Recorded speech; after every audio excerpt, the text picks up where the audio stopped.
Hello, কে বলছেন? জানতাম তুমি আমাকে চিনতে পারবা না। কে আপনি? তোমার সেই পাগল, সে তোমাকে পাগলের মতো ভালোবাসতো। ও আচ্ছা, আপনি তো ফোন দিয়েছেন কেন? আমি ফোন রাখলাম। একটু দাঁড়াও, একটু কথা বলবো শুধু। আমি অপরিচিত কারোর সাথে কথা বলি না। একসময় তো অনেক পরিচিত বলতে। কালকে তোমার বিয়ে, তাই না? বিয়ের কথা জানেন, তাহলে এখন বলতেছেন কেন? তোমার মুখ থেকে শুনতে চাই। ঠিকই শুনছেন, কাল আমার বিয়ে। কি বলবেন তাড়াতাড়ি বলেন। তোমার সাথে যেদিন শেষবার দেখা হয়, একটা কথা বলেছিলে, মনে আছে? কি কথা? ও মনে নাই?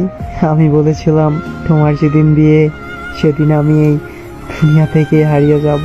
দেখেন, শুধু শুধু পাগলামি করেন না প্লিজ। সত্যি আমার কপালটা একেবারেই খারাপ। ভাবছিলাম আমার মুখে মৃত্যুর কথা শুনে তুমি বলবে তুমি কি ভাবছো, তুমি কি ভাবছো, তুমি মরে গেলে আমি বেঁচে থাকবো। হ্যাঁ, আর কি বলবো, তুমি তো আমাকে কোনোদিন ভালোই বাসোনি।